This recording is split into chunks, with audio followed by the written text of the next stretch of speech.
welcome to another edition of Coffee with Coaches. I'm Brian Kelly. Happy to be joined by Albie O'Connell, head men's hockey coach. Good morning, Albie. How are you? Doing pretty well. Thanks, PK. So as we enter pretty much the third month of all this, how are things going for you? Oh, it's been awesome. Not really, but it's all right. A lot to get used to. A lot of the same, day to day. I'm learning how to be a third grader again, which is nice. Doing some Zoom with my daughter, and I'm in middle school and I got a high schooler. So a lot of homeschooling, which I'm usually not home for any of it. But so it's been definitely an adjustment, but it's been on the other side a little bit nice to be home too. Yeah. On the coaching side of things, what's been a typical day for you? It's been a lot different. There's been a lot of Zoom meetings. There's been meetings with our strength coach with the team that we've been on. Obviously, we couldn't do that through exams, and exams just finished up just a short time ago. Just trying to manage the group, the budget. Obviously things are going to be ever changing. So just trying to get a good grasp of everything and tighten everything up right now as we move into the summer and hopefully prepare for better things. Yeah. What do you think has been the biggest challenge thus far in terms of keeping the team informed and together and focused? Well, I think the support staff's done a great job. I think Phil and Heather and all the people that work in the BU athletic department have done a good job of keeping guys informed, engaged. We had the readies. We've had a lot of stuff through the school to keep the guys really involved in the girls student athletes. So I think that's been a good thing. I think for us, it's been a time to kind of try to get on the phone with guys a little bit, whether it be Zoom and just have some long conversations and, just see how guys are and families and just more the human side of it right now than the hockey side of it. And hopefully guys are, we kind of explain to them that, you might not have a gym or you might not have this, but you're going to have to try to make gains, at least in stay in shape and get outside and do some running and do some stuff that you might not have done in the past. So we're focused on next year. And obviously at a time we get home where I'm trying to make as many gains as you can, but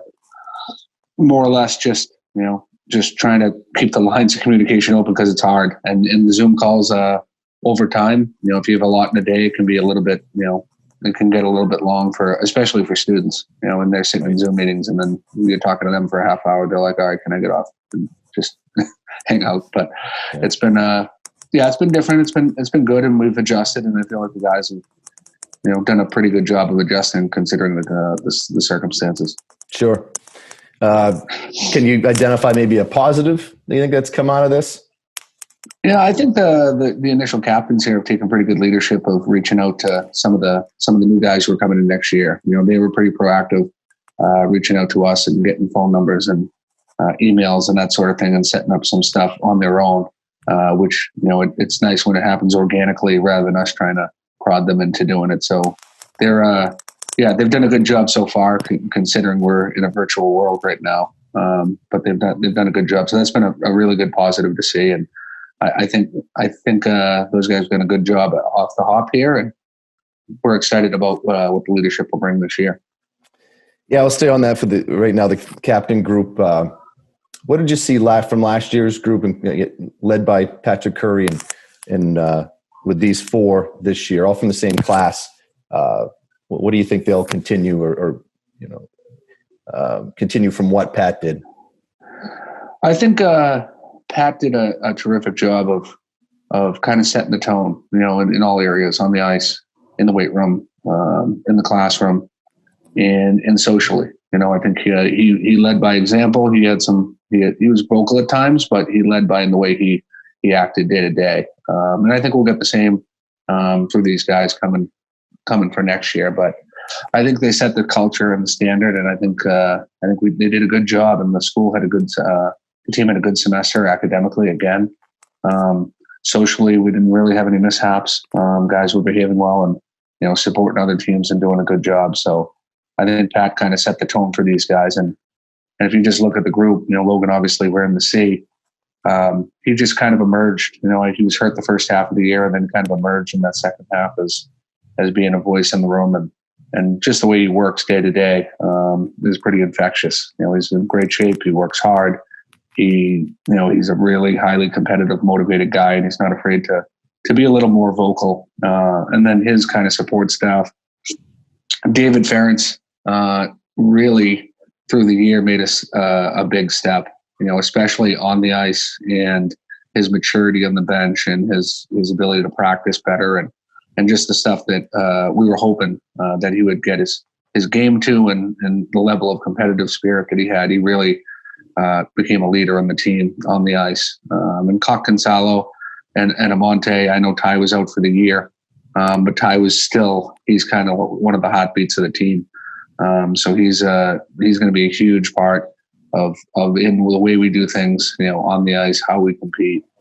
He's very vocal. He's got a high energy level, big personality. So he's got a lot of leadership in some different ways. And then you've got Cock Gonzalo, who is just he won the Iron Terrier Award this year. He's a very highly motivated guy in all areas of his life.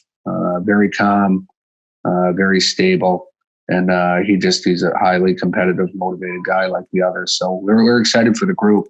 I think I think on balance, it's going to be one of the better groups we will have. And I think a lot of it is because Pat did such a great job this year in kind of setting the tone and the expectations of what guys need to be doing day in, day out. And so we're pretty happy with where our leadership group is now. Sure. As you bring in another class, we've had the luxury over the recent years of having them come in the summer, get acclimated to campus, take a couple classes. Unfortunately, campus will be shut down for the summer. What's the plan going to be now? Obviously, as you alluded to, the captains will play a role, but what has the staff decided that the plan will be this summer? I think it's important that we can make adjustments on the fly with what's going on. I think it's important that at this time of the year they get a break, and they get to physically get as strong as they can. So the most important piece of the summer for the team is their communication with the strength coach, and then the trainer for guys who had injuries that are trying to get back healthy, and make sure they stay in touch with the doctor. And we had a couple surgeries at the end there and some rehab, and just making sure guys are on top of that. The summer school piece there's going to be a lot less guys taking summer school. It's going to be just a little bit spotty, just with the times and the remote learning. I think guys wanted a break. I think we wanted to give them a break, and it doesn't make a lot of sense to bring a freshman his first class at BU doing it online. So there's some awkwardness to that, right? That we didn't want to put the guys through, and it just didn't make sense for the group, at least from an academic standpoint. But hopefully things loosen up, and if things do loosen up, we've got the ability. If the guys can't get here, we're hoping that the travel ban is lifted, and we've kind of made up a plan where Kyle Check can go to some areas and potentially meet up with guys and just make sure they're doing things the right way. So if he went up to Buffalo, he could hit, Tuck and McCarthy and all the different guys that we have in that area. You got Peterson, who's coming in, who's from Toronto.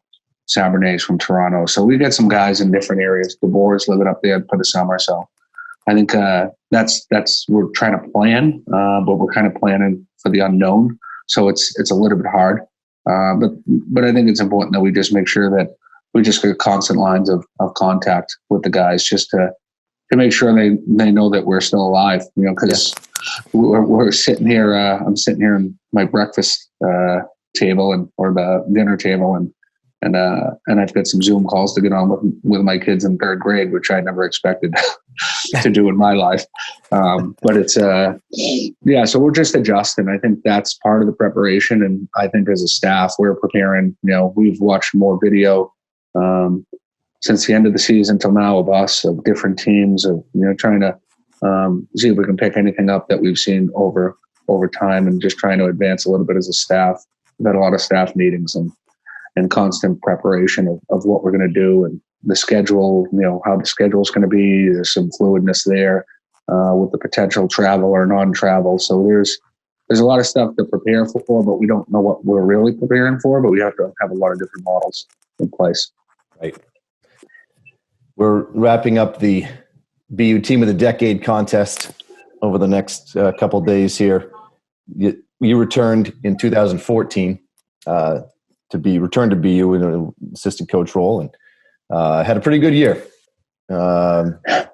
Obviously just short of a national title, but everything else. So that team is up against the 2019 lightweight rowing team, which a very good team as well. They're national runner-up and a 4-time All-American, and amongst others. But what do you remember most about that team, and what made it special? Just overall, the group was it was a fun group. They worked everything they did hard. They were in the weight room, how they were living, like they were just a fun group of guys. And I think they, obviously we had Jack Eichel come in and he ended up winning the Hobie Baker. So watching his progression as the year went was great for the staff and the guys who were around him, because you had some upperclassmen that were, they weren't in awe of him, but they were like, wow, this guy's pretty good, and he can be a difference maker in the games. And just, Matt Grizzlick kind of leading the charge in the back end with 4 freshmen D. We had a really young D core. And we had a lot of like firepower up front, a little top heavy, but we were tough. We had some size, we had some strength, but the personality of the team was, pretty good, pretty confident. And guys like, O'Regan and Rodriguez and, Oxenden, like Holman was a senior that year, and those 2 senior forwards there. Like it was just a really good group. A lot of motivated guys, a lot of competitive guys, and guys that, were coming off a year that wasn't so great and had something to prove. And they really proved it and put the program back on the national stage. And that year really helped recruiting, and it allowed us to land some big recruits, because there was some visibility of what was going on, obviously with where we were and how we did. And then the Hobie Baker. I think there was just a little bit of an affinity to come to BU. Not that there wasn't a shine on it before, but that just gave, made us a little shinier for the next couple of years, and definitely helped in recruiting. But they were great. We won a lot of overtime games. There was a lot of tight games that we found a way to win, and it was too bad that a bounce here in that last game. That was definitely the difference of the game. Or if not, I would expect we would automatically win Team of the Decade. I'm not trying to be cocky, but if you won that one, when you win a national championship and every trophy in the potential season, like I think we would have been on a better spot. We would have made it a little bit more of a lock. But it was a fun group. Guys still come back in the summer and train. A lot of the guys in that group, and it was a special year, and I was happy and lucky to be a part of it. With Scott Young and Steve Greeley and Quinny leading the charge there. And Quinny did a great job with that group, and his energy that year was infectious through the team. So it was fun to be around. For sure. What a year. Well, thanks for taking the time this morning to meet up and catch up, and hopefully better days are ahead, and looking forward to next year already. Yeah, no, me too. I'm going to go sharpen my pencils for 3rd grade math. Okay. So I'll talk to you soon, BK. Okay. Thanks, Albie. Thanks.